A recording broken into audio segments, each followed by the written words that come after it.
Nigeria and China set for enhanced relations as President Tinubu embarks on state visit.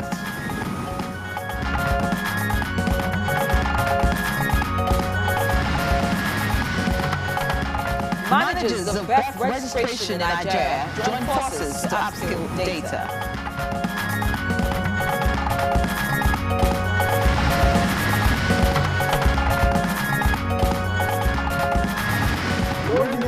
No new policy on minimum age of entry into tertiary institutions, Education Minister clarifies.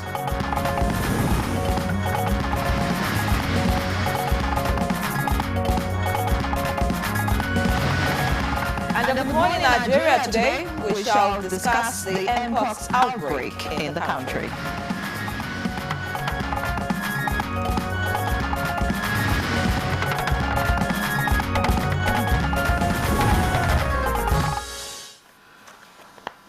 Recent records show that Nigeria has 39 cases of monkeypox with 0 deaths, gratefully. And these data come from the Nigeria Center for Disease Control and Prevention, NCDC. The NCDC says these 39 confirmed cases are spread across 33 states. Monkeypox, also known as Mpox, has been described as a rare disease that can spread from animal to man and from man to man. And states with the highest numbers include Bayelsa with 16 cases, Cross River with 5 cases, Ogun 4, Lagos 4, Ondo 3, and Ebonyi with 3 cases. Signs and symptoms of Mpox include fever, headache, body aches, weakness, swollen lymph nodes, and rash. This is our first conversation on the program today. But of course, talking about Mpox, we actually did have some guests some weeks ago. We didn't talk about it, but I mean, this is an updated version just so that Nigerians can be properly informed. Indeed, and be guided as developments unfold. We will also take a look at cancer awareness and efforts targeted at upscaling data. Welcome to the program in the last for the week. We are reaching you on the network service of the NTA. I am Victor Azo. Of course, we're strictly focusing on health today. Me and John, my colleague Victor, welcome you to the program. This is reaching you live on the network service of the NTA. Expect the newspaper review with Chukudi Okulu much later.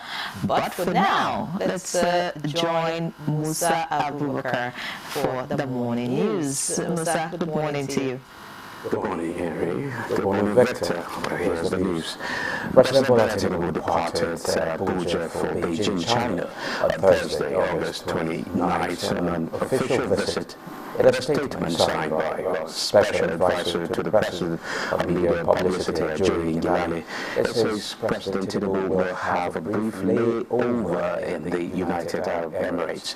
In China, the President will meet with President Xi Jinping and will hold meetings with Chinese business leaders on the sidelines of the Forum on China-Africa Cooperation. The Nigerian President will be accompanied by senior government officials on the trip.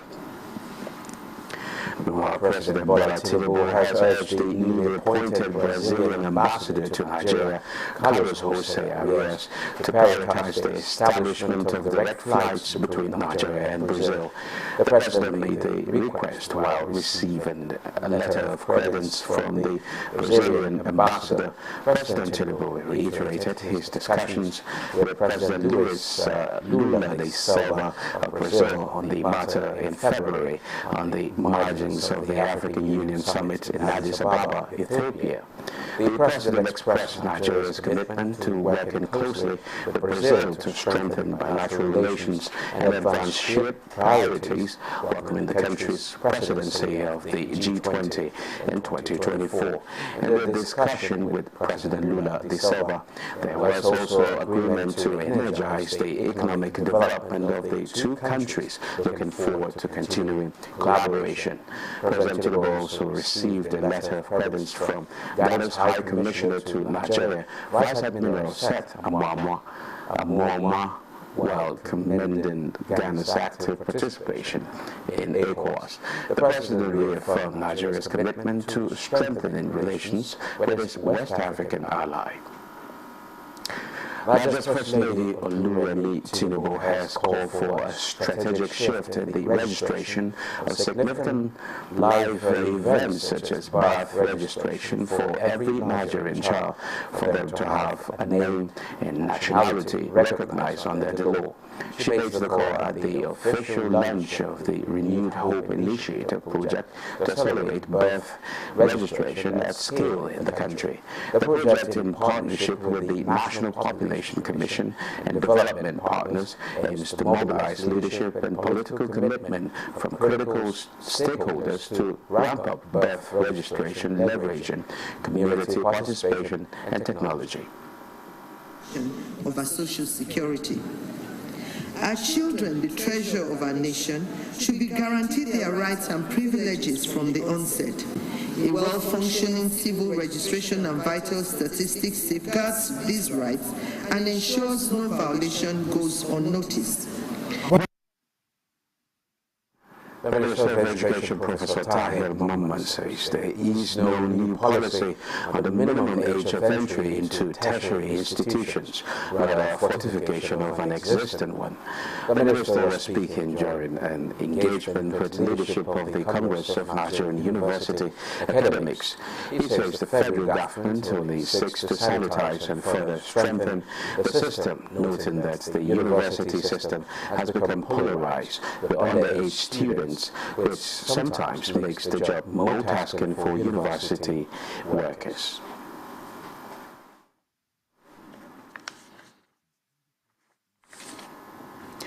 The federal government is concerned over issues of kidnapping and other security challenges confronting the country, and it is working hard to secure lives of citizens and ensure those abducted to regain freedom.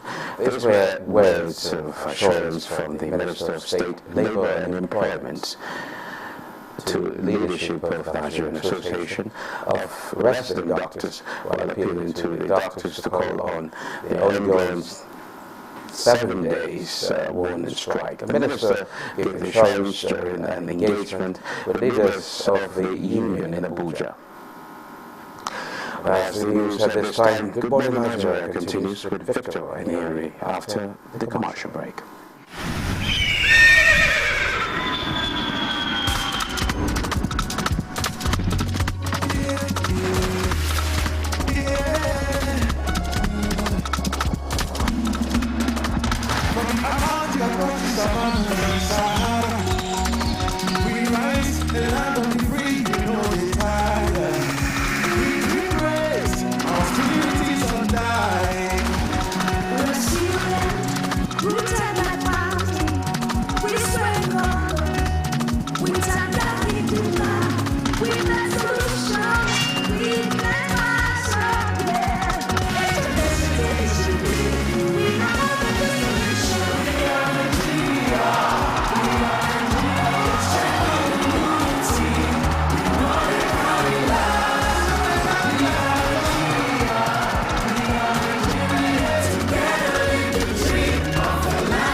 Nigerian. Brought to you by the National Orientation Agency, NOA.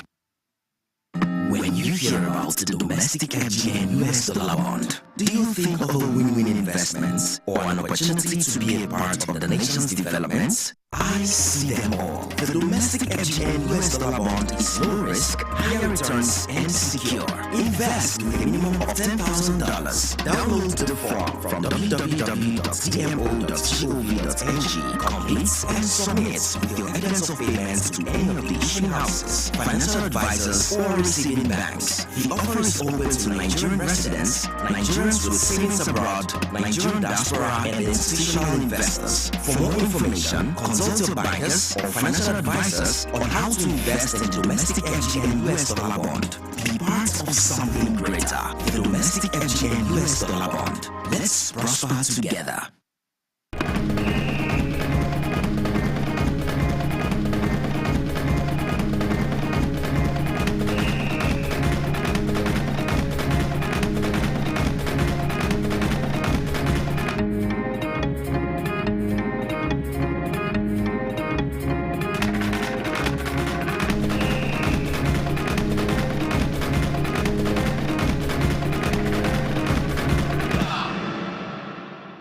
Relief is coming. Mortgages, reduced costs. Nigeria's national minimum wage is now 70,000 naira and it will be reviewed every 3 years. The federal government will commence immediate implementation and state governments have been encouraged to follow suit. With the presidential CNG initiative, transport costs are coming down. Are you a car owner or a transporter? Visit www.pci.gov.ng to find out how you can benefit from switching to CNG. This is the Renewed Hope. A new edition of TV Guide is out. This time, we got up close and personal with the transformational legislator, the Deputy President of the Senate, distinguished Senator Barrow Jibrin. Look at the difference in terms of through interventions that are brought an unprecedented infrastructure development to Nigeria. This edition is a compendium of mind-blowing stories for your reading pleasure, ranging from technology, entertainment, economy, media, politics, family, and lots more. It is indeed a park of excitement as we take you through every aspect of life. Pick up your copy and get abreast with issues and trending features within our space. TV Guide, very incisive, very educative and compelling. Grab a copy at the vendor near you or any NTA station nationwide. TV Guide, your indispensable companion.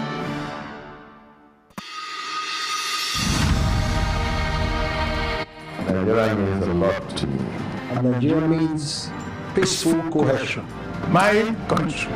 We're going to pray and then hopefully we will come to understand that unity of purpose, unity of living together. Our ethnic beliefs and background and culture is our strength. Ever since the administration of 1914 to date, about 109 years ago, the people of Nigeria live very peacefully with one another. I think diversity helps a lot to enhance robust development in Nigeria. All over the country, you have so many ethnic groups, over 250. That is enough to tell you that this is a blessed country.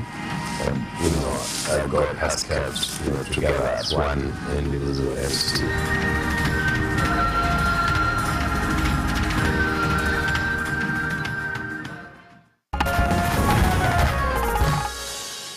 Thanks for staying with us on Good Morning Nigeria. And up next is Newspaper Review.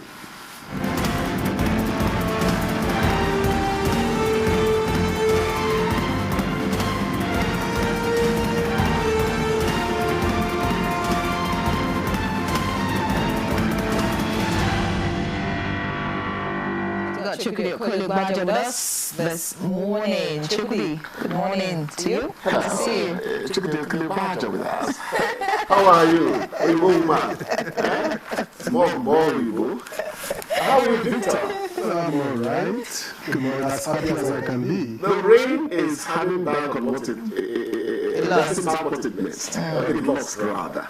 And we're happy for it. It was in torrents last night. Good to be here. All right, let's see what the papers have. Looking at the lead story this morning, we have the New Telegraph with us, and it leads with striking doctors who invoke no work, no pay, says federal government. Riders reiterates it's been working with NSA and others to ensure immediate safe rescue of Dr. Popola to provide 50% electricity supply for public hospitals, universities, others. Details on pages 2 and 3 of the New Telegraph. Above that lead story on the front page of the New Telegraph this morning, we have Nigeria won't get things right without experienced people in power. That's according to Shekarao. Canada ends policy allowing visitor visa holders to apply for work permit. That's on page 4. I'm sure a lot of Nigerians want to see this. Abia, Kalu Ford's OT's claim on Arochukwu Ohafia Road project. Details of that on page 3. And Cherry One for Women. This is coming from the IMF. More women, leading record number of central banks. That's on page 25. Quickly away from all of that, below the picture stories, right here we have Ajero to police. NLC can't be intimidated. We have nothing to hide. That's on page 4. Next to that, Nigeria kidnappers collected 1.048 billion naira ransom in 1 year, according to a report. Terrorism will end day Nigerians say no to it, according to the defense headquarters. Kaduna soldiers engage bandits in gun battle, kill 8. All right, let's leave all of that. And of course, you want to know that the president is in China. Or rather, will be in China much later. Tinubu leaves for China on official visit. That's on page 4 of the New Telegraph. Let's see the blueprint. The blueprint has the food crisis as its lead story. Crash food prices in 1 month or face sanction. Federal government warns retailers. Rider, import charges, high bank interest, rent increment are challenge, according to traders. All right, interesting. You want to see what's going on. All of that. But of course, let's look below that now. Below the picture, sir, we have Edo Guba, parties to sign peace accord September 12. IPAC urges neutrality. The rider, Gandhi 13th NCEC with lawsuit over Enugu APC factions. Of course, Tinubu urges Nigeria, Brazil collaboration on aviation. It's also right here. And the higgy between the NLC and the police is also right here on page 7 of the blueprint. 4 suspects arrested over use of EFCC chair's name to extort $1 million. 4 suspects arrested over use of EFCC chair's name to extort $1 million. That's on page 6. And finally this morning at the top of the blueprint, troops neutralized 1,166, arrested 1,096 suspects in August, according to the defense headquarters. That's on page 19. Victor. All right, and from the Leadership Friday comes this story, read earlier though. Alleged terrorism financing. Labour talks tough after Ajero's visit to police, saying we won't be intimidated and external pressure behind by travail. That's according to the NLC president. And then just beside the picture story here, you have public hospitals get 50% electricity subsidy. You can get details of that on page 7. And above the masthead of the nameplate, Nigeria accepts crypto, grants to operators interim approvals, page 26. And $1 million fraud EFCC arrests syndicate impersonating Olukoyede, that's on page 17. Then 6 states spend 160 billion naira on airport projects. That one is trending on page 2 here. I think we should leave it at this, but that's after we take this last strip on the front page of the Leadership.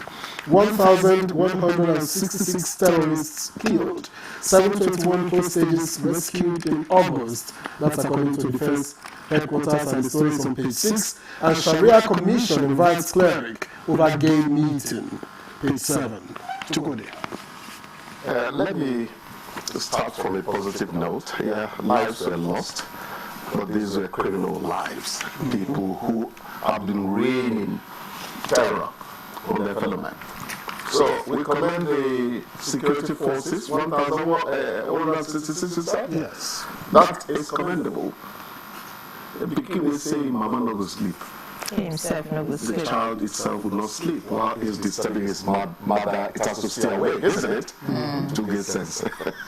Now, moving away from that, the DHQ is saying that terrorism will end when the day Nigerians say no to it.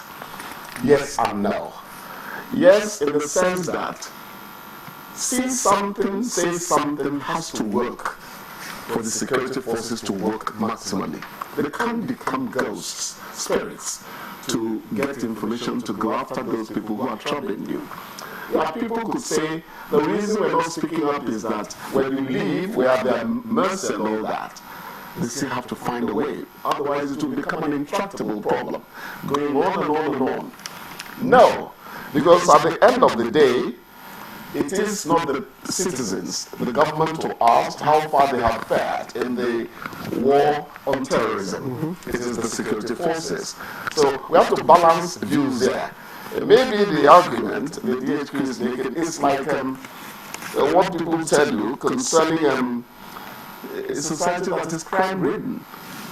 A top policeman, he became an IG when I was still in Lagos. I interviewed him. He was a commissioner then.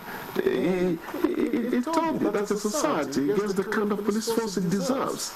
I felt it was harsh coming from him. But later I knew what he was talking about. When Nigerians embark on a pilgrimage to a politician's house, anytime they come to Abuja, they are asking for their share of the national cake. So how correct are you when you say the politician should not, get his hand on the till, steal some money so he can satisfy you their constituents at home? Everyone needs to be part of saying no to Maladi. But I'm not sure yet how that, explains that in Nigeria, the people get the kind of police force that, it deserves. I'm not sure, you're talking now about politicians. If you're talking about the police force, how does that work? How do the Nigerian people deserve it? I've said it already. If you put 500,000 policemen to police a community of 1.5 million people who do not want to keep law and order, the police will not succeed. That's the point I'm making. So what it means is that everyone should be part of fighting, I call it Maladi when I started off. If you put 500,000 policemen to police a community of 1.5 million people who do not want to obey the law, they won't succeed. That's the point I'm making. Do you get it now? And I just mentioned the politicians as well. We are part of the reasons the politicians are corrupt.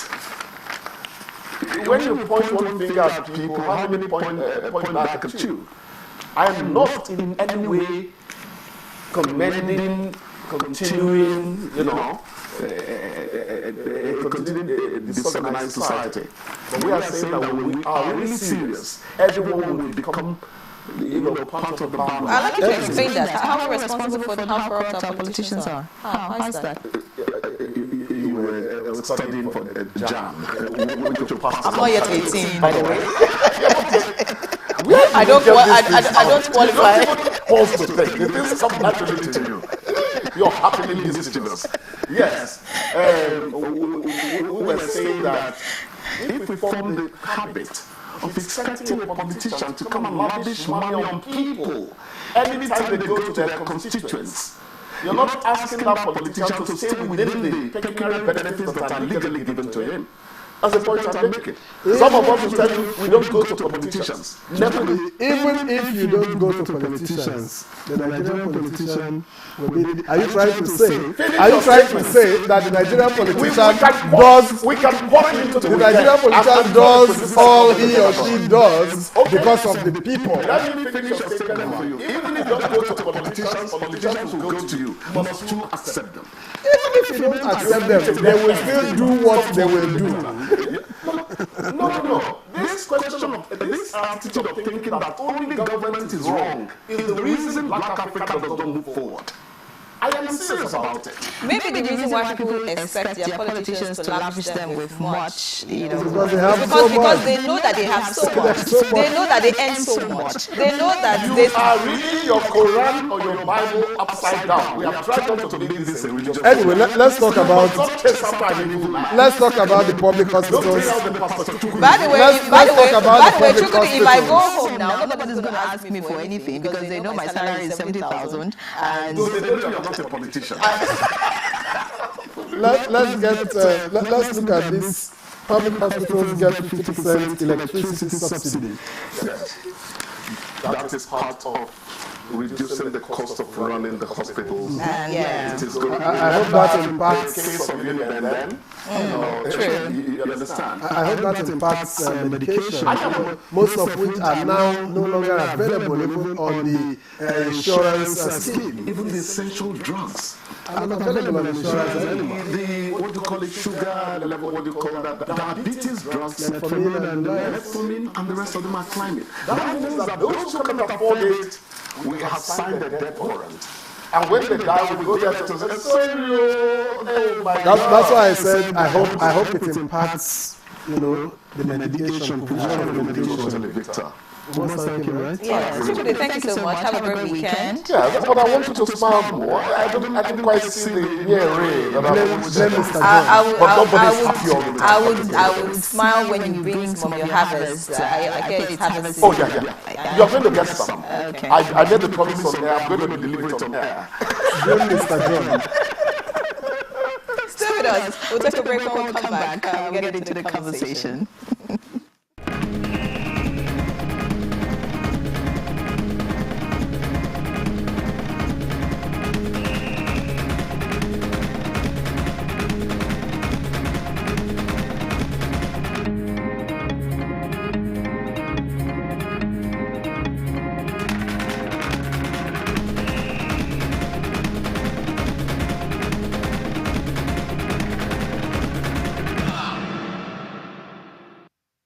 Imagine a world where your potential is limited by your bank account, where your financial dreams can become reality. That world is here with the Nigerian Consumer Credit Corporation Scheme, Credico. Credico is one of President Tinubu's initiatives designed to empower consumer credit in the hands of working Nigerians. Here to help you achieve your goals, whether it's providing for your family or expanding your home or business. Visit www.credico.ng today for details. This is the Hope. NTA Television College Jaws, with a pedigree of producing indelible professionals in the media space and an affiliate of the prestigious Ahmadu Bello University, Zaria, for the award of degree in mass communication, calls on prospective candidates to leverage on the following courses it offers for 2024-2025 academic session. BSc Mass Communication, those with minimum admissible score of 180 and above who sat for the 2024 JAM/UTME and direct entry, while 100 to 179 minimum admissible score can apply for the National Innovation Diploma NID in Film and Television Production, Broadcast Journalism and Television Engineering. For more inquiries, visit our website or call 0803 383 4343. Announcer, Registrar.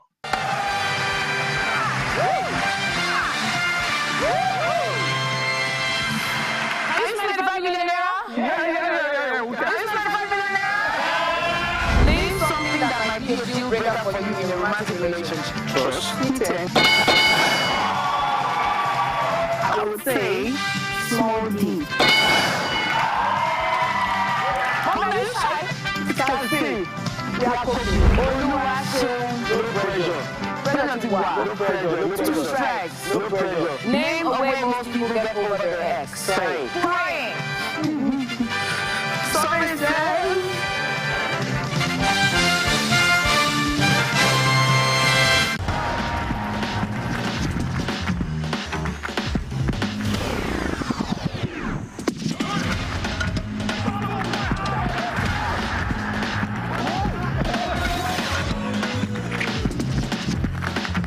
Join body with your football party, GoTV, for correct goals and action.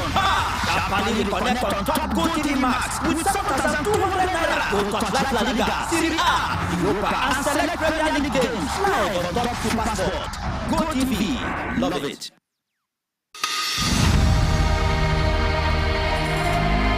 You have to move from the point where you protect and defend your religion to a point where you also recognize the rights of the other person, of the other religion, and protect it. So if I am protecting my own territory and my own people and trying to emphasize their rights and protect their rights, I should also be thinking about how to protect the rights of the others. What Islam and Christianity recognize and defer to God, and both recognize the temporariness of the life of this world, and that ultimately we all go back to God for the day of reckoning, when everybody will render an account of his life on this temporary abode.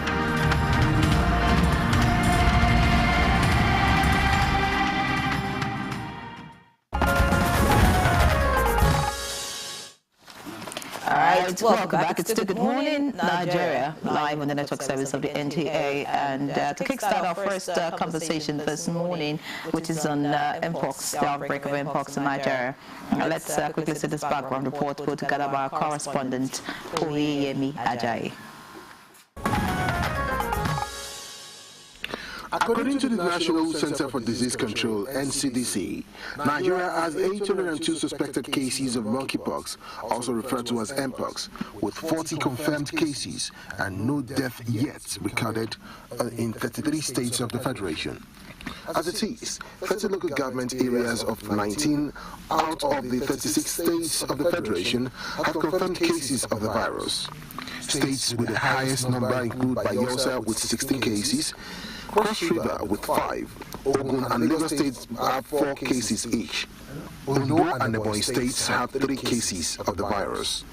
Mpox, a viral infection that causes flu-like symptoms and pus-filled skin lesions, was declared a global public health emergency on 14th of August this year by the World Health Organization after an outbreak in the Democratic Republic of Congo of a new version of the virus known as Clade 1b was found to have spread to other countries. Some of the known signs and symptoms of Mpox include fever, headache, body aches, weakness, swollen lymph nodes, and a rash. It is a rare disease that can spread from animal to man and from man to man. On the 27th of August, the United States government, through the U.S. Agency for International Development, USAID, donated 10,000 doses of the monkeypox vaccine to the government of Nigeria to support its efforts in responding to the current Mpox outbreak. The vaccine is a 2-dose primary series for use in persons who have never received a smallpox vaccine and a single booster for individuals previously vaccinated with a smallpox vaccine. Due to limited doses, the government of Nigeria has prioritized 5 states, Bayelsa, Edo, Cross River, Lagos, and Rivers, with the highest burden of Mpox cases. The vaccine will be given to those most at risk of Mpox, including close contacts of Mpox cases and frontline healthcare workers, with a provision for reactive vaccination in other states as the need arises. Now, what is the level of preparedness of the government to prevent the wide and wild spread of the virus? Also, is Nigeria looking at accepting vaccines from other manufacturers, as well as plans to produce the vaccines locally? Our guests in the studio will fill us in with answers to these questions shortly. All right, many thanks, Oyeyemi Ajayi, for that background report. And to begin our conversation this morning, let me introduce here in the studio Dr. Garba Ahmed Rufai, Director of Disease Control and Immunization, National Primary Healthcare Development Agency. A pleasure to welcome you to Good Morning Nigeria. Thank you. It's a pleasure to be here. And we also have joining us for the conversation, but via Zoom, Dr. Ganiyu Jamiu, the Chief Consultant Epidemiologist, Federal Ministry of Health. Many thanks for joining us, sir. Thank you very much. Good morning, everybody. All right, thank you, Doctor. And we also have Professor CFA Brisibe, the Commissioner for Health, the Bayelsa State, and co-chairman of the National Emergency Medical Treatment Committee for the National Emergency Medical Service and Ambulance System in Nigeria. Many thanks, Prof, for joining us. Yeah, thank you for having me. Thank you very much. Let's begin the conversation here from the studio. Let me ask Dr. Rufai, where are we with combating Mpox in Nigeria? Yeah, thank you very much. Currently, we have a multi-agency task force, which was activated, the monkeypox EOC. In time past, it was deactivated when the cases are actually completely zero in Nigeria. As we stand right now, we know that 19 states are reporting out of 30 LGS. So there's the reactivation of this task force, which combines with the government, partners, and all of our international donors. It has become a public health emergency globally. So here we are. We have developed documents around how we manage this condition and disease, and what the public should also do. On the long term, vaccinations will happen, but in the meantime, it's also very important that Nigerians understand that yes, this is a disease that has come, and it is infectious. It is in Nigeria. It is in all of the states, whether you are in northern or southern. No, it's what I mean by in all. It can, because of our migrant nature moving, so it can go to every state. So we have reports from 19 states already. You can imagine when it came, and it's already in 19 states. So yes. So we as the National Primary Healthcare Development Agency, we're collaborating with the NCDC, which is primarily mandated with surveillance for vaccine preventable diseases and all of the other diseases. So we're working with them in terms of developing IEC materials to be able to educate Nigerians, and also to increase our sensitizations at the local levels, beyond the federal level, the subnational levels, up to the interiors, the villages and all that. So we've also put in place measures at primary healthcare centers, which we have direct relationships to. We're conducting sensitization, we're doing screening for any suspected cases. We've been able to train health workers in terms of what this disease is about, what they should look out for. And yes, we have also designated some centers as referral centers for suspected cases where tests would now be conducted and a confirmation can now happen. And in these isolated centers, we now have what we call isolation units, where suspected cases are isolated, they manage until they get well. For now, we all know that we received vaccines.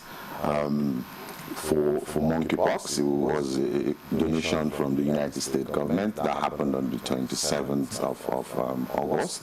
And as we speak now, there's a what we call a deployment plan for that vaccine. But what we're waiting for NAFDAC, who has taken some samples, to do some testing and to now give, they are the ones to give the go-ahead to say, yes, these vaccines can be used in Nigeria. So before the vaccines, it is important to put it out there that yes, the sensitization includes what needs to happen, what are the symptoms that if anybody sees, they need to quickly report to a health facility. And some of the symptoms were listed here. We have fever. This is not just fever, high-grade fever, 38.5 degrees centigrade, which is what they call high fever in common parlance. You have intense headache. Is really intense headache, body pains, the one and the doctors will call myalgia. Then on examination, find some lymph nodes. These lymph nodes usually do not get enlarged except there's an infection. For monkeypox, they promptly come out, and yes, so the health workers actually know what to do. So we're also advising the health workers also to make sure that they actually do what we call IPC, infection prevention control measures. Wear gloves. So now we have what we call the high index of suspicion. So somebody comes with a fever, normally Nigerians will come and say, I have malaria, just because they have fever, but not all fevers are malaria at present. So Nigerians need to know that. So our health workers look out for fever when they have anybody that has fever. Because some can now present as Mpox. Yes, exactly. So the fever could be as a result of Mpox. It's not necessarily malaria that Nigerians always do and go to one chemist to go buy one of those tablets and just drink. But Nigerians need to go and see a health facility worker to be able to ascertain that this is not malaria. And of course the rash, which is quite typical. You can't miss that. Okay. It's a combination of effort, it's multi-sectorial right now. Okay, I'd like you to give us, just a brief explanation of how this disease manifest and all of that? And then is it treatable? Because you're talking about isolation centers and all of that. Of course, we know, yes, transmission is possible, to other humans. And tell us how fast that is in terms of transmission. And if treatment is available in the country at the moment. And then you talked about training medical personnel. I want to know, are you training medical personnel in tertiary health facilities or those at the primary health care center? Because we know that a lot of people, their first contact with the health facility is usually the primary health care center. So if there's no enough awareness at that point, then we may have a crisis in our hands. So we'll start from, yes, okay, the disease. Well, it's well known fact that it's a zoonotic disease. What it means that the virus actually was discovered in animals and is being transmitted to humans. But now there is also the human-to-human transmission, which is by close contact, some respiratory droplets, body fluids. So it's also transmitted through sex, transmitted through kissing, and use of co-use of things like towels. So if one person, as individual, is infected and excuse me, has some of these lesions and he uses a towel and another person uses it, especially that we'll never know. You can see some tiny breaks. So those body fluids can now, the virus is in the body fluids and now get transmitted to the next person. And yes, that happens. I actually listed some of the symptoms that you can see. So in terms of treatment, in medical terms we say, okay, it's manageable. So treatment is usually symptomatic. Try to bring down the fever using analgesics and treat the sores and make sure that the patient is as comfortable as possible. Make sure the person still eats, gets food and be able to maintain and also gets hydrated. That's also very important. So isolation is to reduce transmission.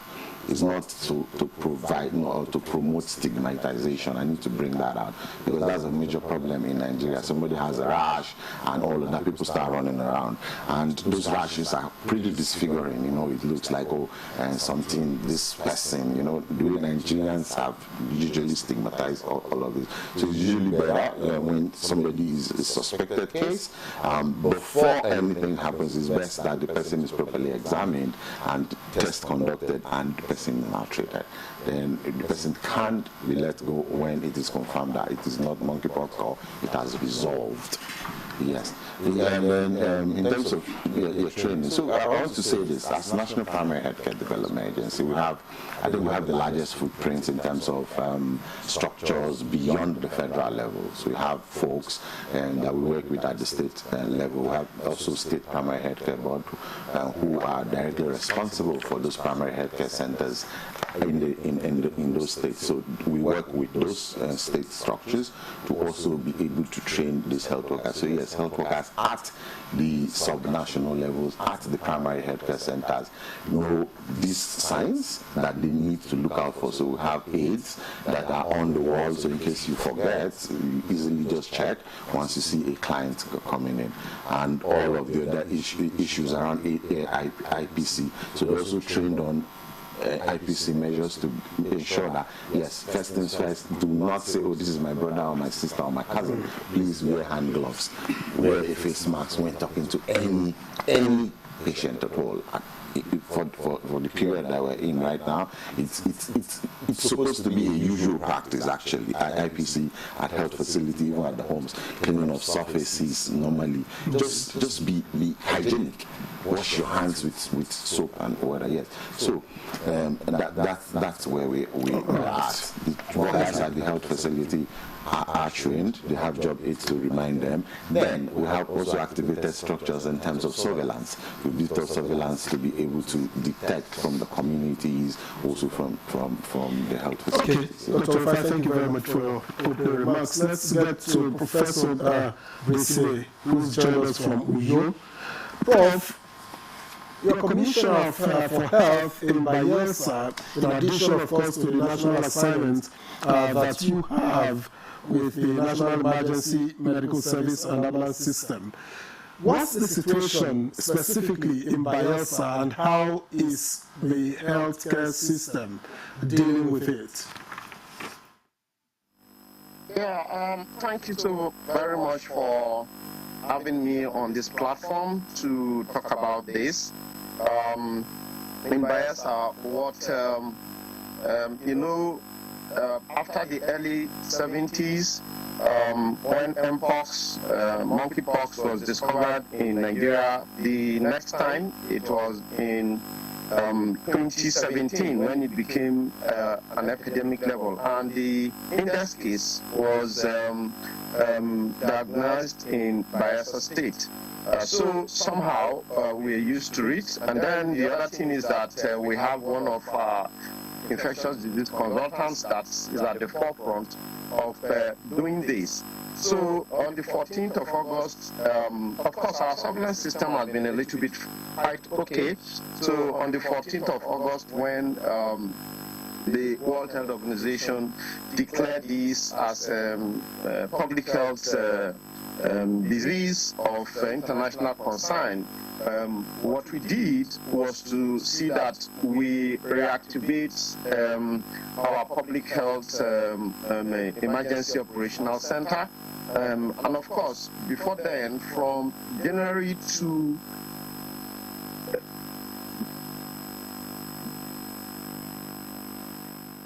uh, 56, and out of this, of course, 5.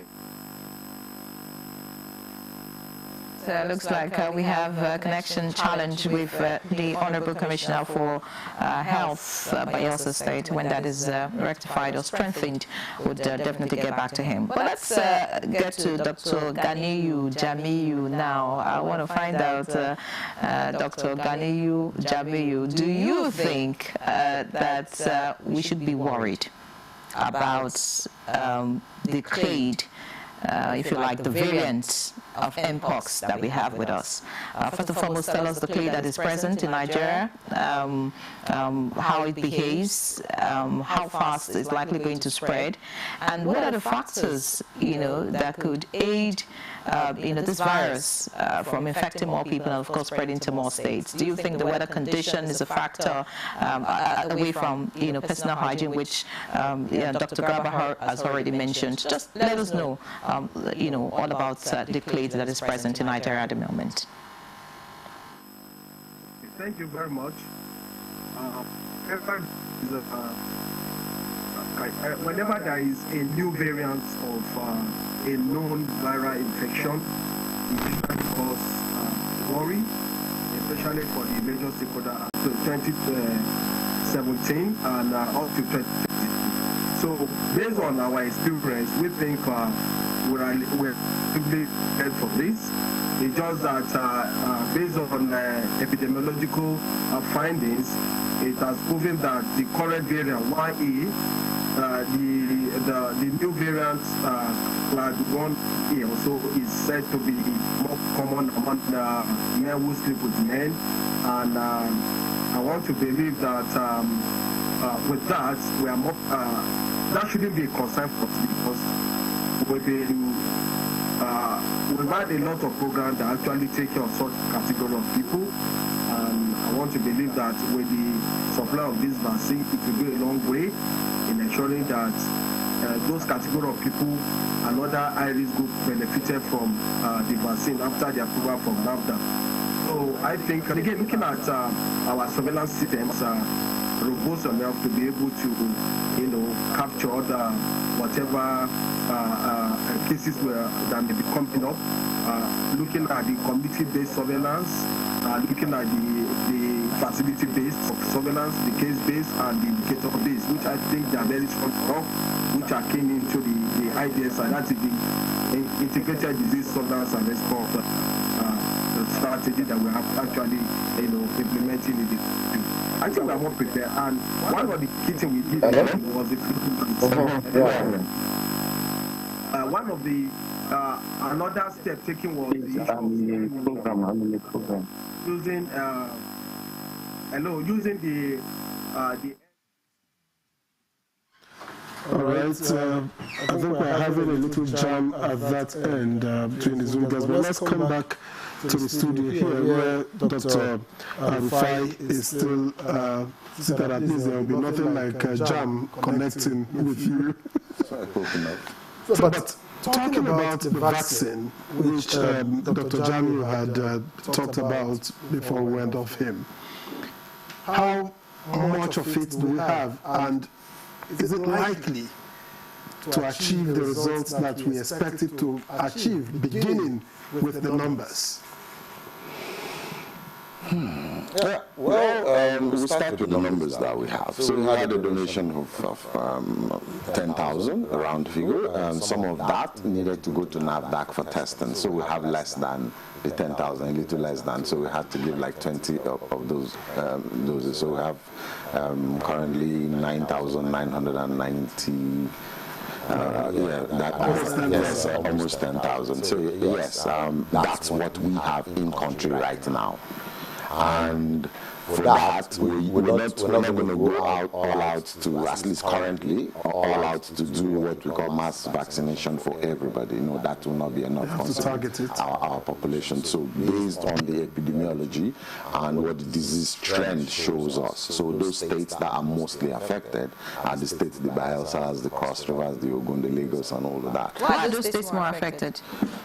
That's where the disease has been seen. Having to go to why is not something you could place your hands on, but we would say that this disease, knowing how it is spread from animals and also the human contact, so it's possible that yes, we have folks who maybe handle animals more around those areas.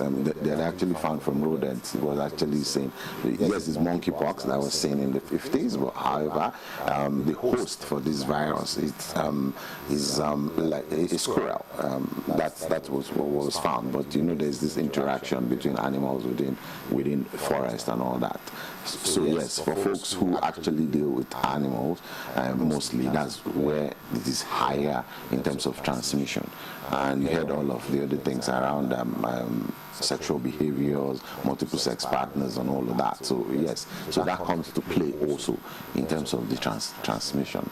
So those states that are likely going to get the vaccines, is it those who are already infected with Mpox that will get it, or those who have come in contact with those who have it? Exactly. So it's a viral disease, and it's highly infectious. So the major thing around surveillance, first thing first, is to first contact tracing. When a case is found, it's very, very important to do. Who are the people that have been in contact with this individual? Where does he stay? Who are his friends? Who are his family? And all of that. So those will be the first to be vaccinated.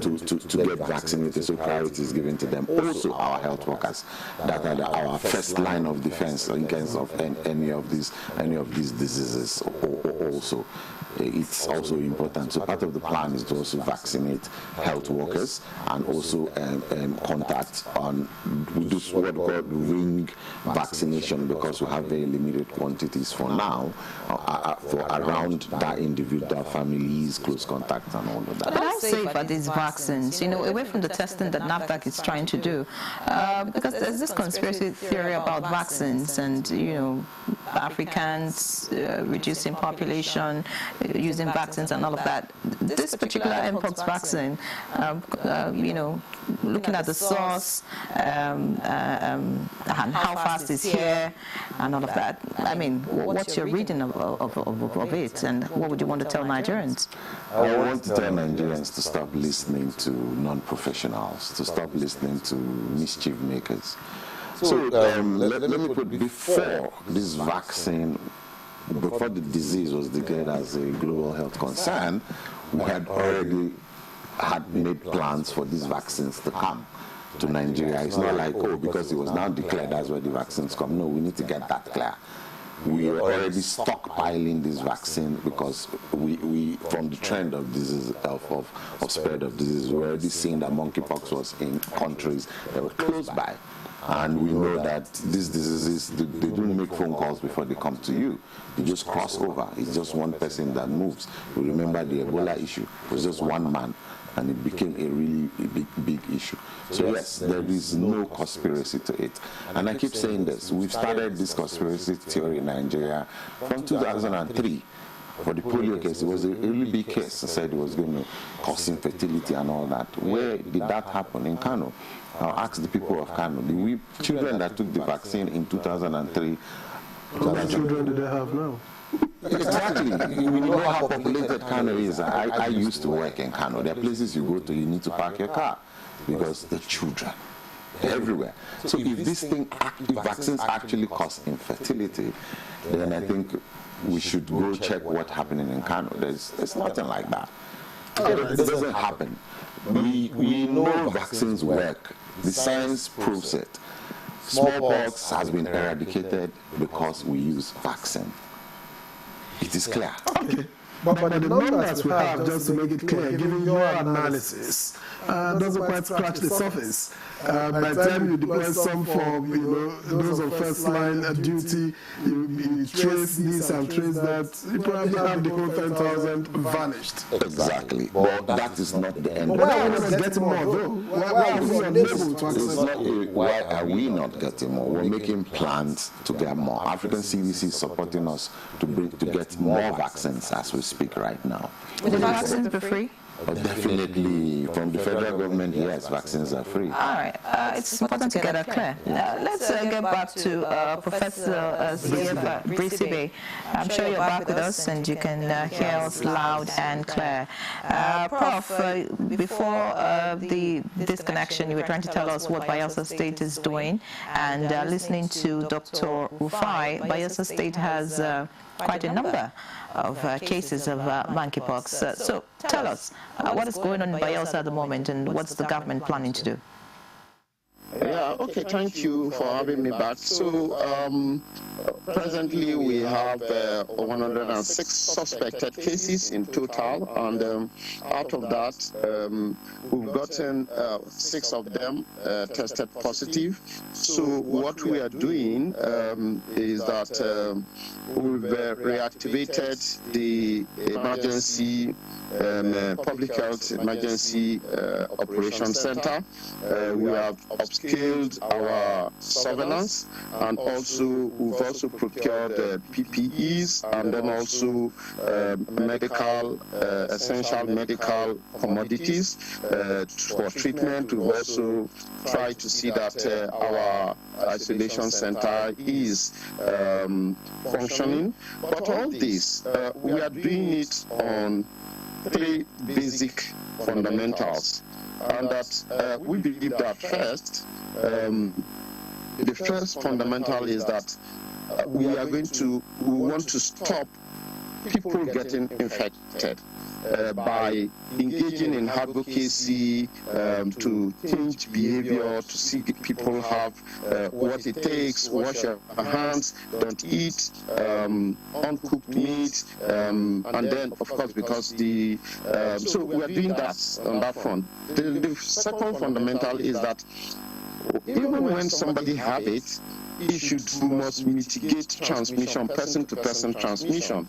So, and that is why we are deploying the PPEs and also educating our public and then health workers, retraining them. Then the last framework is that, look, even when we have this, if somebody is infected, we should keep it at 0 mortality, and of course the isolation wards, and then the disease surveillance framework that is active every morning, including One Health platform. We all have a conversation around what is happening, and then deploy these essential medical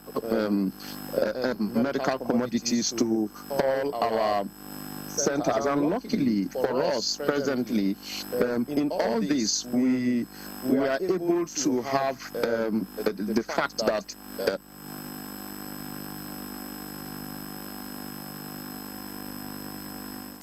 Prof, we honestly cannot explain what's going on, but I'm sure that all of that... Prof, looks like you're back with us. Yeah, I'm back.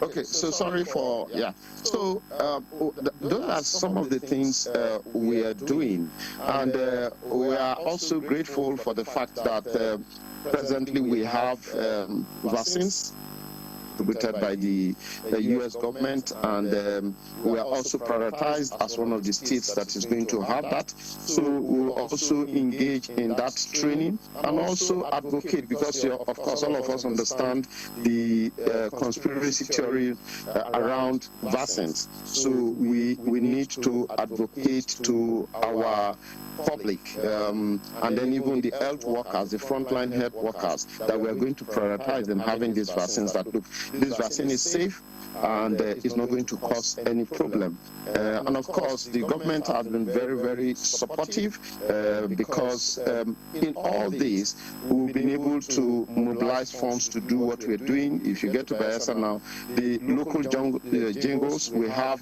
in our local dialects and languages to sensitize and also see that people's behavior in terms of getting hand hygiene come back, and also in terms of having meat properly cooked, and then of course preventing getting to people that close contact. So that all that is being done. We also believe that as we do all this, we must not stigmatize people, because of course, you know, these issues of stigmatization, even when cases are not confirmed. Once you just say this is Mpox, a lot of people tend to run away. We are also trying to see that does not happen, even as we preach against contact. But of course, the lesions, when you have them, the rashes, immediately after the treatment and you recover, you see that these lesions go. So some people also have this belief that these lesions are not to go through. We are also engaging all that as our treatment framework. So those are some of the things we're doing, and of course, like I said, it's basically to see that with any mortality, and then also mitigate person-to-person transmission as well. Fantastic, Professor Presibe. Of course, we can see that, rather we can hear, we hope to see all of these actions in place. But you talked about the jingles, you know, in the different dialects. But you know that there are so many challenges as regards that. Just maybe a few people who have power supply and all of that may be able to hear those jingles. Are you in touch with community leaders, you know, the way Bayelsa is, you know, just so that those in the hinterlands who are likely going to be more affected if this gets to them, get to hear this message as fast as possible and understand it? Are you doing all of that? Are you getting health workers, you know, to reach out to people in their communities, you know, just to get them informed? Yeah, you know, the Bayelsa health system is one that's mainstream public health, and also we have a very strong buy-in platform that we have created in all our facilities, including the primary healthcare facilities and then the secondary healthcare facilities. We have what we call healthcare facility committees, management committees level, and then at the primary level we have the World Health Committees. These committees are made up of traditional leaders, opinion leaders, the head of this the facilities. Of course, it was basically created to ensure that we have uptake of these services provided by these facilities. Therefore, we are using that platform actively as we speak, and that is one reason why you see that in Bayelsa we have a high number of suspected cases. In fact, the whole state, the whole country outside Ogun State, we have the highest number of suspected cases. And the reason for that is because our communities, we are working with traditional leaders, we are working with our opinion leaders, the CDCs in our various communities. So we have a very high rate of patronage and turnout to these facilities in our communities. So that is also already something that we're doing actively. It's part of our framework, because the framework for us is that, look, we should be able to build a strong and resilient health system. Therefore, before shock, we operate, before any public health emergencies, anything, we operate maximally. And in case we have very serious public health emergencies, we should be able to operate minimally and restore immediately after those crises. So it's on that platform that we are doing all this. So the community buy-in, the community involvement, the leadership, opinion leaders is top-notch. Professor Brisibe, thank you very much for those comments. Let's quickly get to Dr. Jamiu, who also has joined us via Zoom. Taking a cue from Bayelsa, according to what Prof has outlined, what else should states do? Because when we are able to mitigate mpox across states, then we probably won't have a national emergency.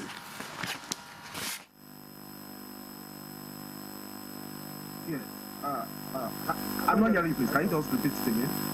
Take a cue from Bayelsa. What more should states do? Because therein lies our capacity to deal with mpox. If you're able to mitigate it at the state level, then dealing with it at the national level will be almost a foregone conclusion. Yes, I agree with you. You see, what is happening in Bayelsa also applies to every other state. The capacity of pandemic response in Nigeria, the capacity of the state has been strengthened in terms of human capacity, laboratory capacity, surveillance, and other logistic-wise. So whatever you see happening in Bayelsa is not surprising to us, because that is what the government actually, our mandates, and as well as our target to see that state can outbreak on their own, which many states are able to carry down. This is example of what's happening in Bayelsa is not only that of mpox. We've had cases of other outbreak like cerebrospinal meningitis, heavy metal poisoning, and so on. And states have taken that whole step, that leadership, to ensure that they manage it with limited support from the national. So I want to assure you that what is happening in Bayelsa is not peculiar to them. Other states' capacity have also been built to be able to manage outbreaks. So I'm not surprised with that. And I want to assure you that whatever is happening in Bayelsa is also applicable at the national level in terms of ensuring that we need mpox on board. And I want to make it very, very clear again on the issue of what you just mentioned. Yes, risk communication is very, very important. We need, and also, I want us to understand the fact that mpox is not a new thing to us. It is something that is endemic in West Africa and Central African countries like Nigeria. And the report that was being shared, that's already been shared, and this data that they recorded from January this year today. So it's not that we are not aware of the fact that there is mpox in the country. What we are trying to do, just like Prof said, is to limit its spread so that we are not going to record more cases with accompanying morbidity and mortality. And I think that is what the Nigerian government is doing in terms of surveillance and ensuring that all the necessary things are being carried out.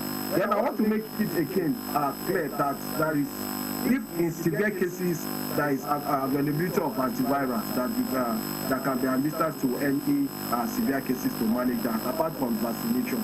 And also, we must try to make it very clear that the current variant they find among men who sleep with men.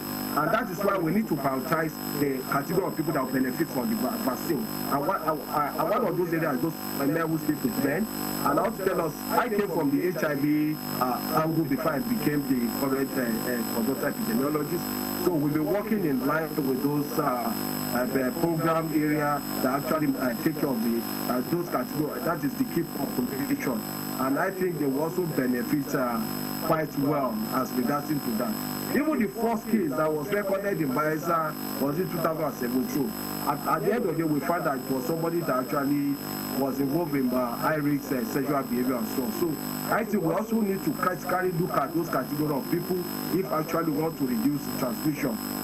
In addition to creating awareness and so on. And also our mothers are very, very critical because the virus can spread from mother to child. We need to take critical look at that. It's very, very important so that we make sure that we also protect our mothers from getting. All right, thank you very much, Dr. Ganiyu Jamiu. It was great to have you on the program this morning. Because of time, we'll leave the conversation at this point. It's a continuous one, and we hope we're able to deal with Mpox just like we did with some other diseases as soon as possible. Thank you so much, Chief Consultant Epidemiologist, Federal Ministry of Health, Dr. Ganiyu Jamiu. Of course, Dr. Garba Ahmed Rufai, Director of Disease Control and Immunization, National Primary Healthcare Development Agency. Thank you so much for being our guests. We hope you continue to do your best just to keep the nation safe and healthy. Professor C.F. Brisibe, Commissioner for Health, Bayelsa State, and co-chairman of the National Emergency Medical Treatment Committee for the National Emergency Medical Service and Ambulance System in Nigeria. Thank you so much for being our guest. And yes, we hope that the number of cases would reduce in Bayelsa. Thank you so much. So we'll take a break. The second leg of the conversation. It's on cancer. Stay with us. The federal government of Nigeria wants vandals of national assets, electricity transmission towers, cables, and other facilities to desist from this act of sabotage. Vandalism is a serious crime, punishable under the law. Vandalizing electrical equipment will affect millions of Nigerians, including your loved ones. Remember that national assets belong to all of us, hence the need to protect them. Report all cases of suspicious movement around electrical facilities to security agencies. When you see something, say something. This message is from the Federal Ministry of Information and National Orientation in collaboration with the National Counter-Terrorism Center, NCTC, Office of the National Security Advisor. Did you know that President Bola Tinubu has approved the suspension of import duties and tariffs on rice, maize, and other essential food items for the next 5 months? The President has also approved the suspension of import duties on pharmaceutical raw materials and equipment. This will help bring down the prices of food and drugs across the country. All hands are on deck to ensure that things get better for all Nigerians. This is the renewed hope. Meet lovebirds Jayola and Adama Davies. Their dream of living together as man and wife has finally been fulfilled. The latest couple in town.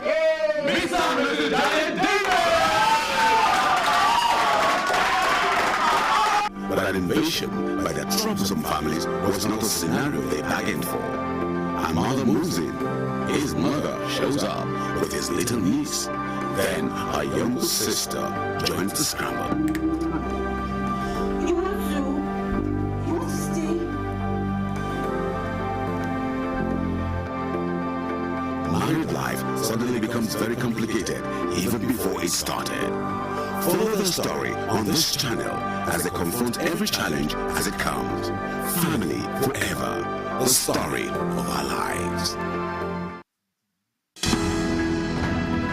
The counsel of our fathers. My advice to these young people is please do not take us back to those harrowing days. You probably do not know what it is. Nigerian youths, let's build our nation together.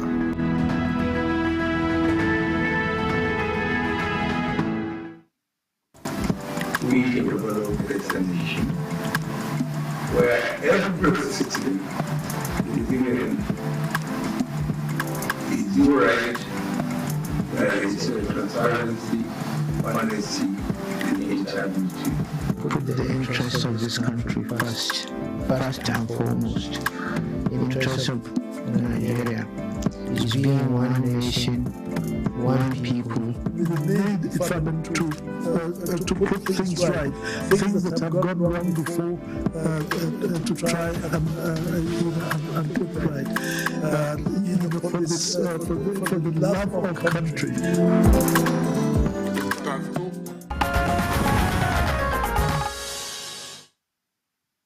Okay, this is still Good Morning Nigeria on the network service of the NTA. Let's now turn our attention to cancer.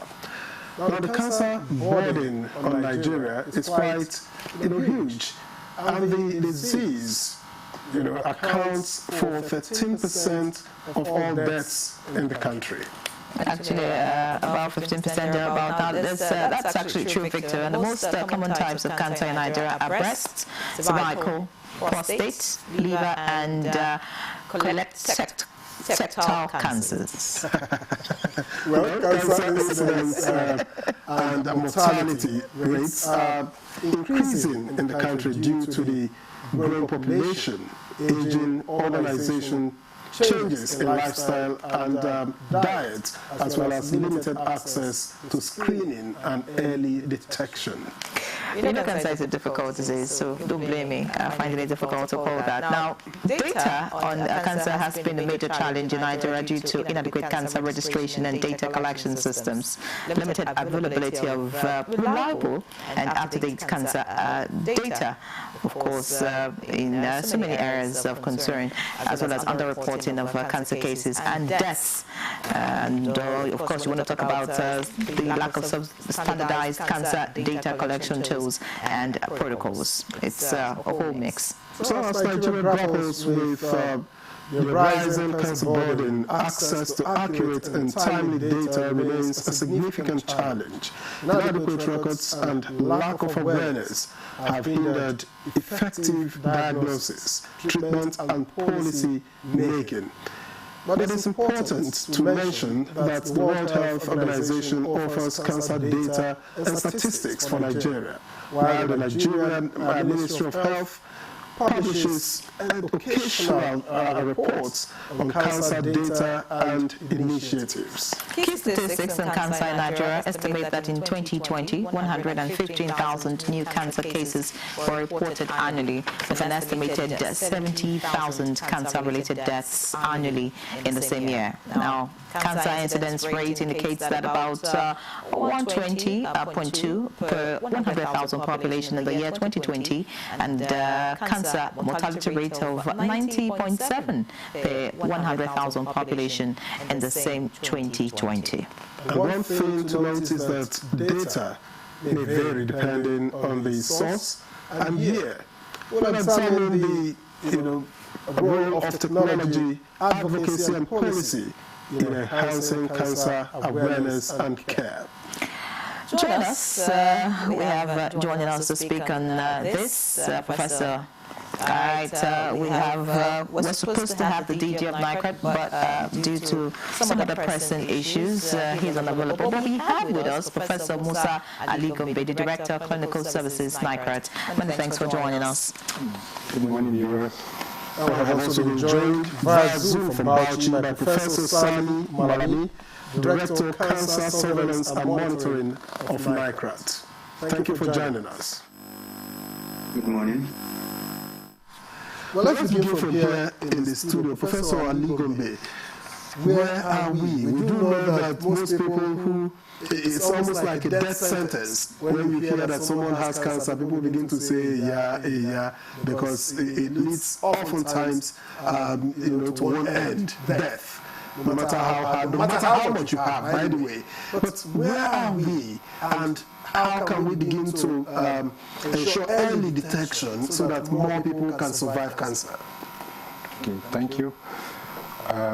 Before I go to your question, I will want to tell the viewers a little about the institute itself. The National Institute for Cancer Research and Treatment, which is NICRAT, was established by the establishment Anaka Establishment Act of 2017. However, a substantive DG was not appointed until February last year. So it's a new institute that is, some people may not be conversant with it. And what is the mandate?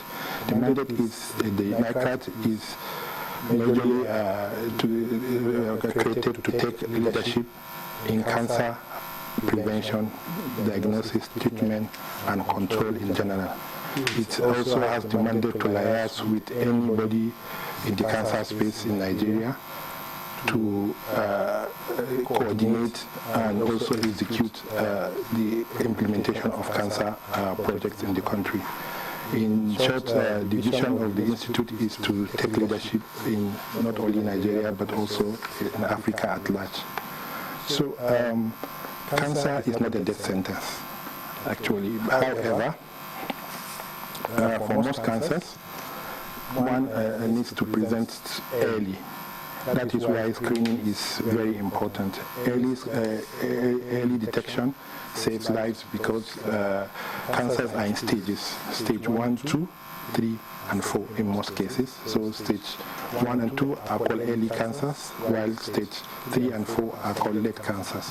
So early cancers, the chance of cure is very high. It's usually range between 70 to 90-something% depending on the type of tumor that one has. And also, for the late advanced cancers, the chances of cure decreases. However, irrespective of the stage of the cancer, the chance of cure is still there. And I can tell you that there are even stage 4 cancer patients that have had cure. However, screening is a very important tool. When you look at the burden of cancer that we have in Nigeria, if we will be able to screen early, it is more cost effective and it will reduce the mortality of cancer that we have.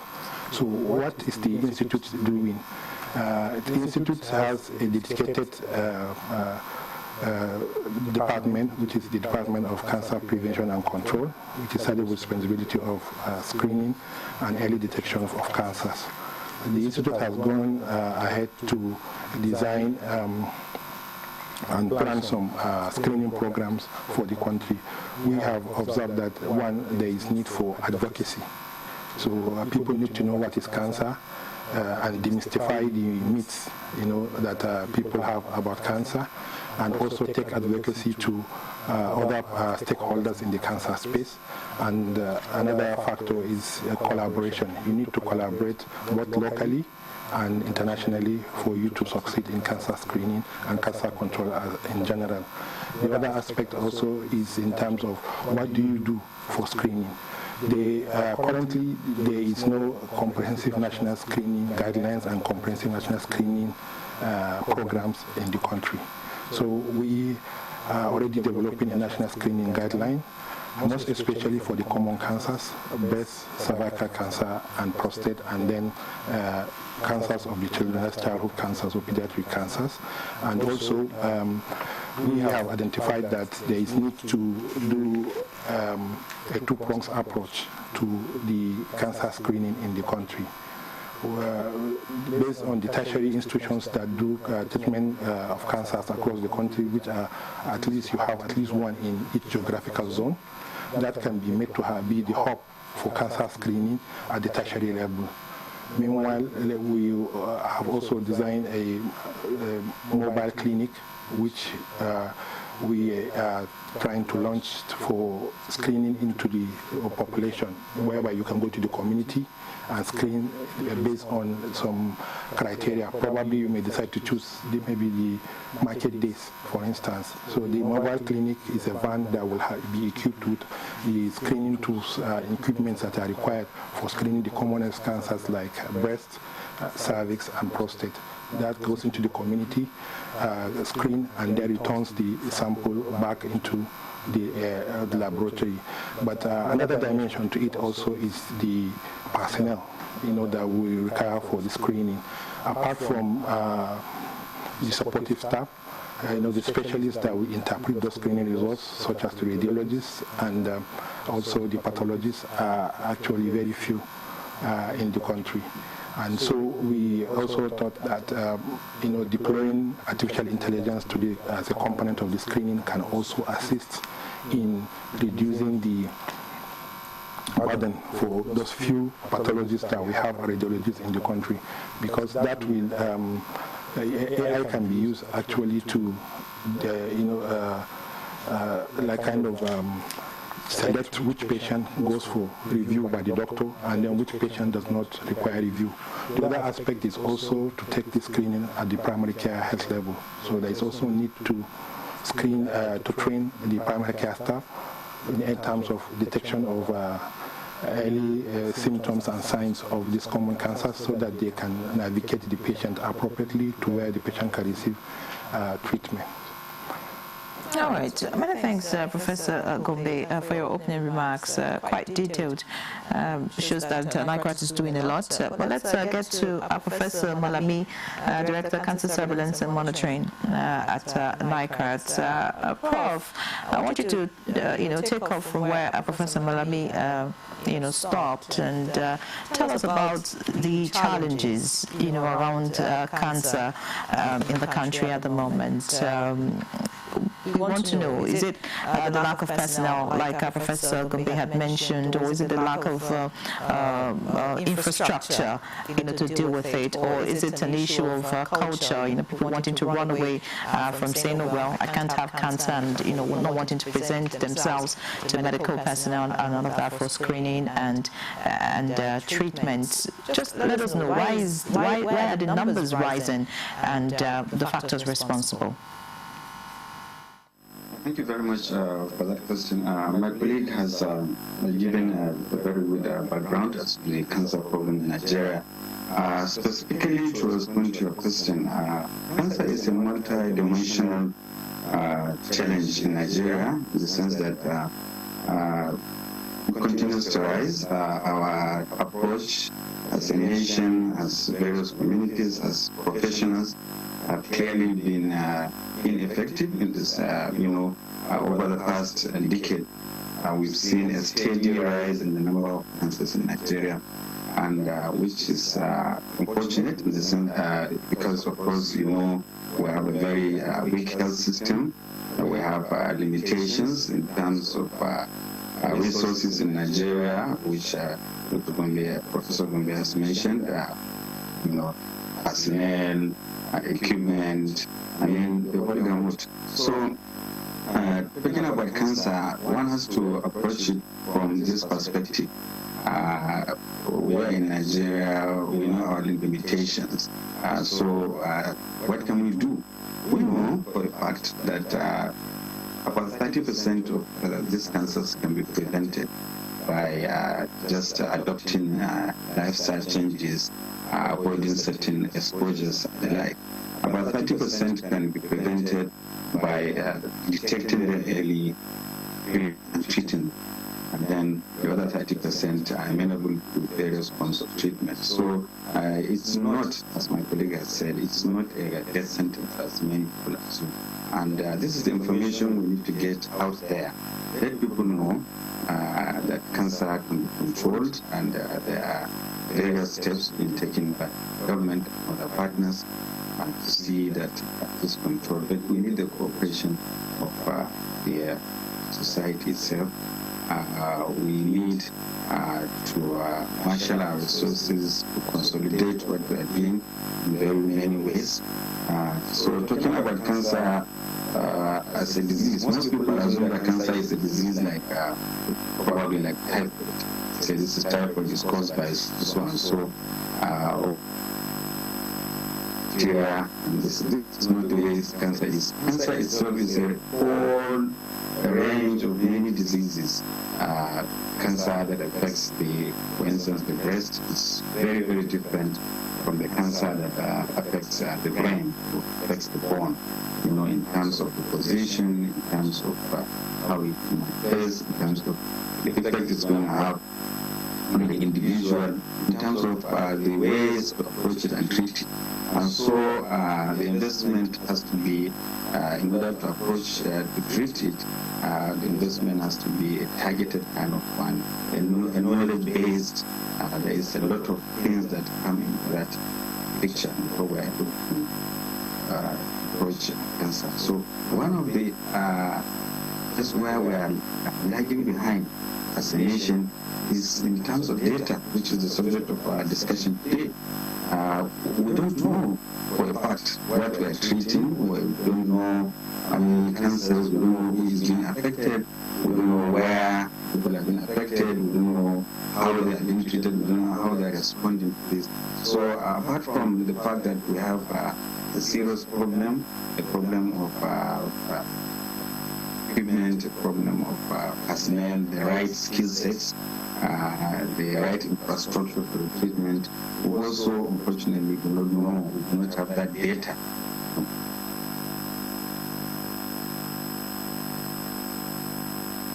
Lost connection with Professor Malami temporarily. I hope we get it better and we reconnect with you. But let's get back here in the studio. Now, Professor Malami had talked about data being an issue, but I'm also looking at screening, because if we say we can, according to him, 30% can be dealt with early screening. So how many screening centers do we have across the country? And what are the plans to improve this so that, because the more people can get screened randomly, then you know, oh, this person has a cancer that he himself or she may not even know about. So how many screening centers do we have, and what are we doing to maximize this? Well, thank you for that. The issue of screening and data are separate things, but they are related. But let me answer your question first before I talk about the data. So in terms of screening, what is obtainable today in this country is that we have hospitals across the country in almost each state and major cities across the country, whereby if you want, you can really walk into these centers and ask for a screening. How affordable? How affordable? Well, it depends on the type of screening. Some screenings are more affordable than others, depending on the sophistication. And, for instance, screening for prostate cancer is a blood sample that is taken, and then an examination also. A physical exam is done to the man who presents himself for a screening of the prostate cancer. It's relatively cheaper when you compare to a mammogram for breast cancer, which is required for women over the age of 40 years to do yearly as screening too. So it depends on the hospital. Mammography machines are usually found in tertiary hospitals and some private clinics and diagnostic centers across the country. So screening is now done based on a hospital basis, not like a national coordinated program for cancers. And that is what I was mentioning earlier. There is need to coordinate it centrally and make the screening, a program whereby, anybody that wants to be screened can walk into a hospital. So what we did is to designate some hospitals across the country whereby we will do preventive oncology clinic. So those preventive oncology clinics are going to be responsible for screening, whereby if you just walk in, you will can request for screening for any type of cancer, and there are doctors, nurses, and other staff available to screen you. And we will also equip those centers with those necessary equipment and other things that are required for the screening of those centers. So that's for the preventive oncology clinic. The other aspect of screening also is you have to reach to the population, because if you stay in the hospitals, most people will not want to come, probably for several reasons. It's expensive to make the journey to the hospital probably, or their schedule is too tight to actually allow them come. Since they are fine, they may feel it's not necessary for them to come to the hospital for any screening. So it's also good to take the screening to the population. So that's why I have to go to the community where people are working, to the villages, in their farms, and to marketplaces and other places necessary to conduct those screenings. Now, listening to you, Professor Gombe, who do you want to blame for the lack of data? Because you have mentioned the fact that, well, individuals cannot, be available at medical facilities all the time. The cost of doing the screening, of course, is also another issue. You're the ones who want to blame personnel, because sometimes they're part of this problem. Sometimes patients present, or rather get to them, and they're not able to detect that they have cancers. They keep pushing them up and down, treating all kinds of ailments before, eventually at a later stage they get to realize. So it's a whole chain. So how do we get this data issue right in a country where even the population of its people at the moment was still, just speculating? Well, when NICAD came above and the DG actually, he swung into action, and the first thing that we did was to do a gap analysis. Where is the problem with the data in Nigeria?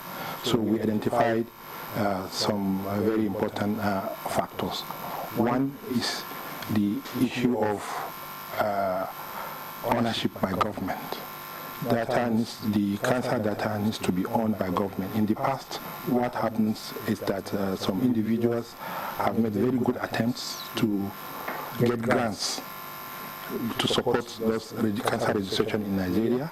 However, it's not led by government. It is led by private individuals, and it's not housed, in government facilities.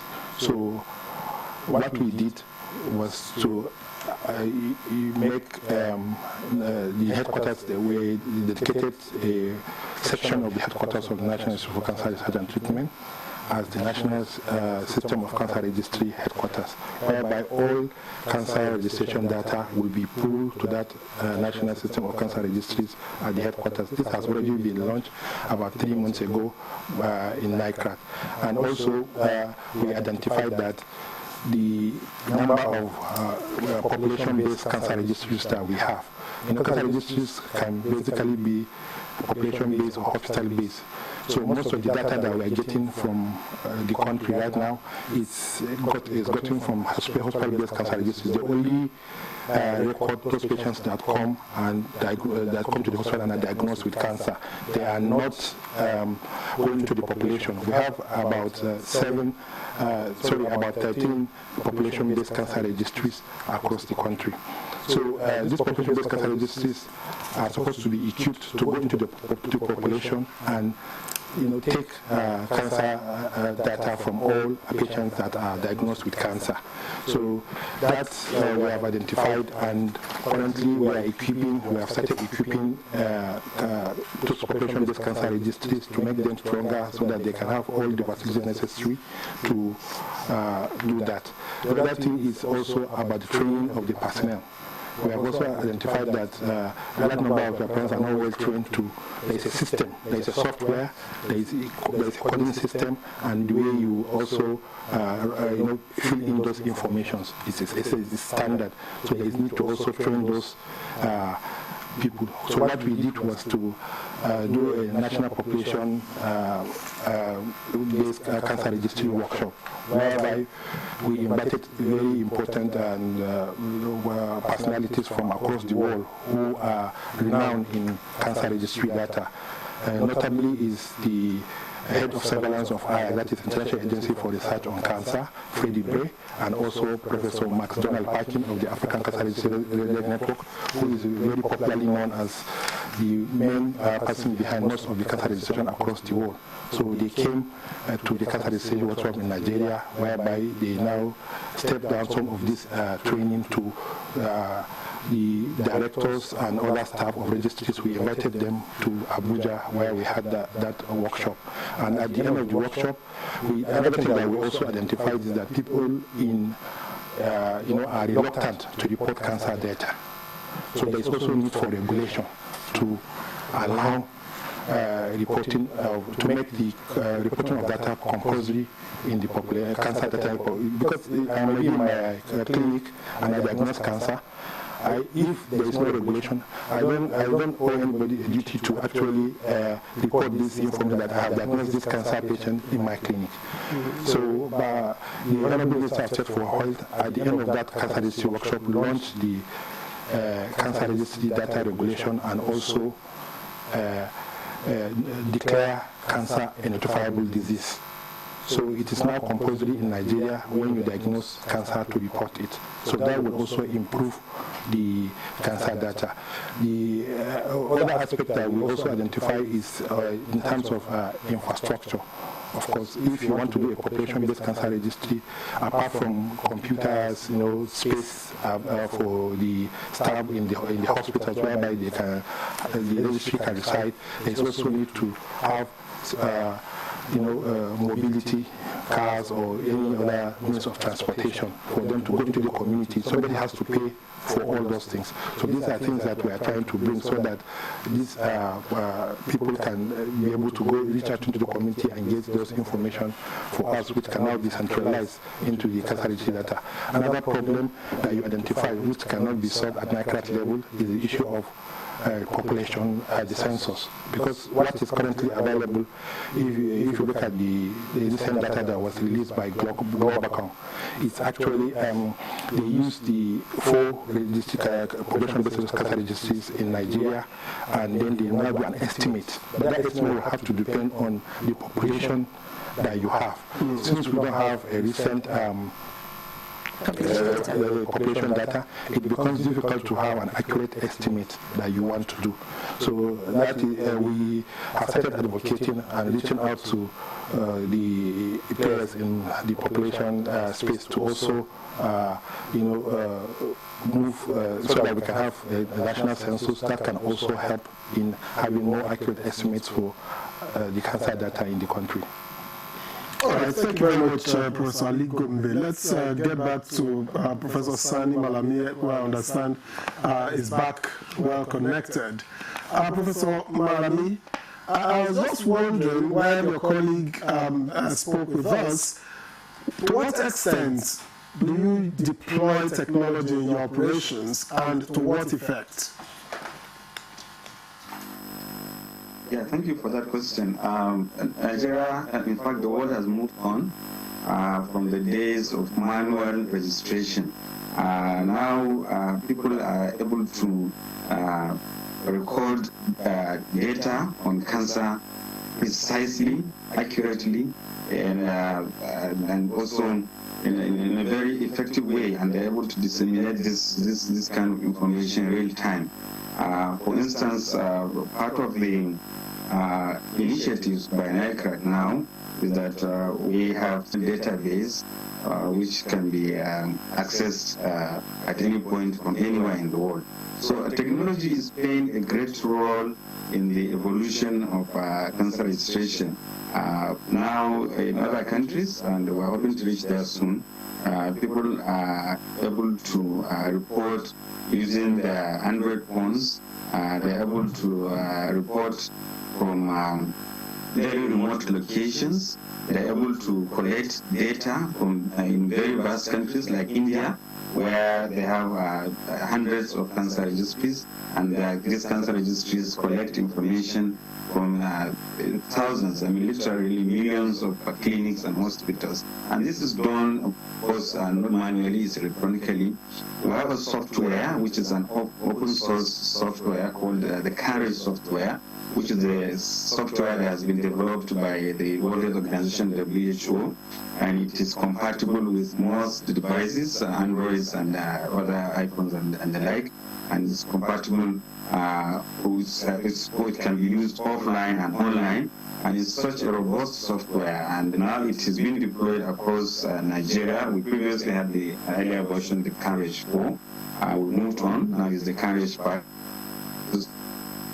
All our cancer registries to be able to use the Carriage 5 software. In fact, it's in recognition of the importance of technology in the work we do in the cancer registration space, that IRAC, that is the agency of the WHO, which is in charge of data registration, is in the process of training 2 of our registrars in Lyon, France, and the training will start in October. They are going to be trained as master trainers on CANRES, which is the top technology software for this.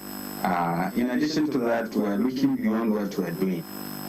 In the near future, the Honorable Minister of State will be engaging with a Progressive Cancer Center in the US to explore also how we can use technology not only to have the data, the numbers, but also to be able to save the images, digital images of cancers, to tie them up with this. And this will give us a picture of what we're looking at. So technology is playing a big role in our advancements. It's going to occupy a big space of what will be done.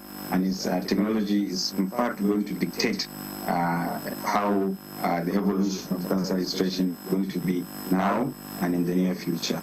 But the government is investing a lot in this area, and our partners will also be investing quite a lot to deploy technology into the cancer registration space. All right, so thank you very much, Professor Malame, Professor Gombe, Ali Gombe. You have mentioned so much that NICRAT is doing, and then you did mention that it's a new organization and all of that. We understand the challenges that it could be. But tell us, what are the challenges, facing cancer research and treatment in the country at the moment? Are we thinking homegrown solutions, or, what is NICRAT looking at? I will still go back to the issue of data, but now not only on cancer patients or diagnosis, but also what resources do we have in cancer. Based on that, the Honorable Minister of State for Health last year, November, has written to the National Atomic Energy Agency requesting an impact review to be conducted for Nigeria. The impact review mission actually is supposed to assess our resources, in terms of cancer prevention, cancer control, cancer diagnosis and treatment. And then it will also make recommendations so that at the end of the day we have a bankable document which we can use to inform the national cancer control plans, and also use it to see where we can invest in cancer care. So Minister also went ahead to inaugurate the national focal team for the impact review mission. The national focal team has been inaugurated, and the impact team, focal team is also working with the international team of experts and the IAEA on the impact review mission. The impact review mission is scheduled to take place in October, between 14th to 25th of October. However, there is a lot of work going on already. There are some self-assessment questionnaires that we have been distributing across the country to assess human and other oncology treatment resources across the country. So this is in preparation for the impact review. The expert teams will come and they will visit cancer treatment centers and other cancer-related centers to assess our capacities and also produce that document at the end of the day. So that will give us a very clear view of what is obtainable on ground and what are the gaps, and then where we need to invest. But prior to that, some preliminary, we have done some preliminary work actually to assess our capacities. For instance, what are the numbers of oncologists that we have in the country, the number of nurses, the numbers of medical physicists and retired radiographers, which are also important in treatment of cancer using radiation. So, because that will inform, and there is a ratio, standard ratio between the number of cancer cases that you have in the country for each personnel or each category of this healthcare personnel that you have. We know that we are very far low behind what is recommended internationally, and also the number of equipment, the number of radiotherapy machines versus the number of equipment. So, but what is the government doing currently with all respect to all these things? One, I already mentioned, you need to actually assess properly to know what is on ground, which is what we are currently doing with the impact review mission. The other thing is, while this one is taking place, some things need to be done urgently based on these numbers that are coming out from the cancer reports. So the number of oncologists currently in the country is about less than 80 that we have. That is those that are trained in the art of radiation and clinical oncology. And with this JAPA syndrome, a large number of the oncologists are still moving out of the country. So there should be a way to produce more oncologists and also a way to retain those ones that we are doing. So the National Institute for Cancer Research and Treatment has started engaging the postgraduate medical colleges, and also the National Sovereign Investment Authority. We are about to have an NICAT NSIA Oncology Summit, which is going to address oncology workforce in Nigeria. And we are mainly inviting stakeholders that are involved in training of the oncology workforce, training for nurses, training for doctors, training for the radiographers, training for medical physicists. These are the major players in the space, because you need to find a way of addressing some of these problems. Apart from the numbers, for instance, the medical physicists are not registered in the civil service. There is no cadre called medical physicists in the civil service. What they use is scientific officers.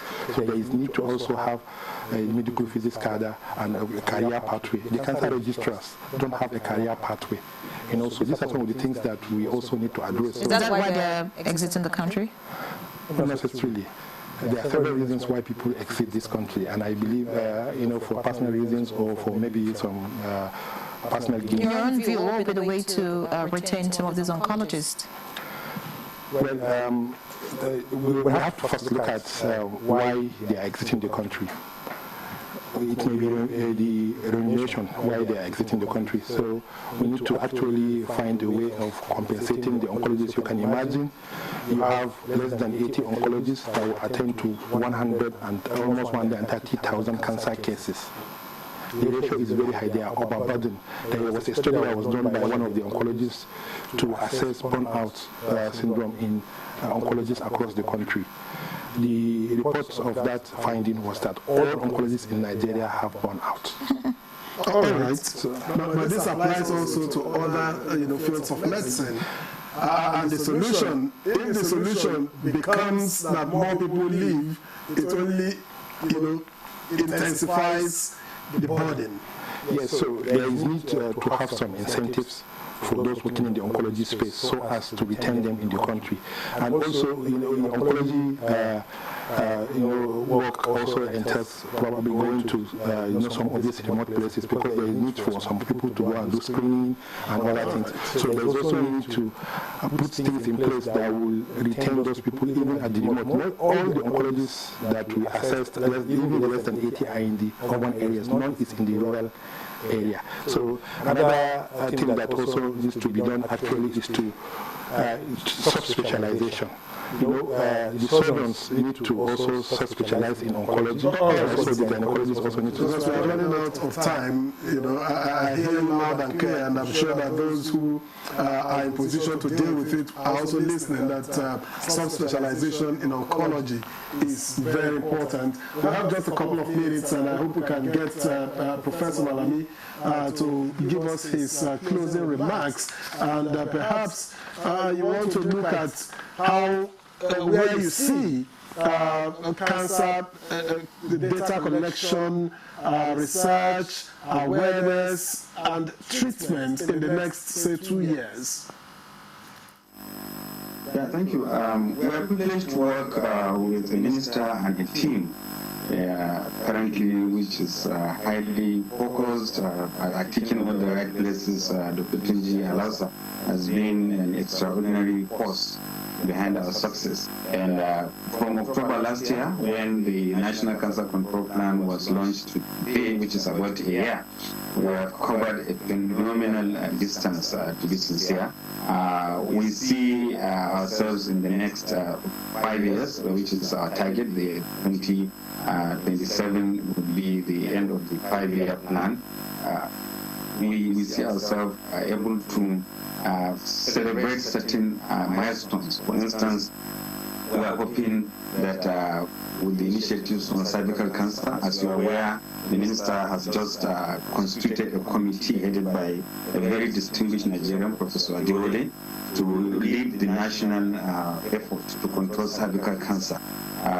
This is one of the major contributors to death due to cancer in Nigeria, and there is a WHO World Declaration to eradicate cervical cancer within the next 5 years, and that is by the year 6 years, sorry, by the year 2030, and we see Nigeria being one of the countries that is going to be at the forefront of this fight with the formidable team that the minister has constituted.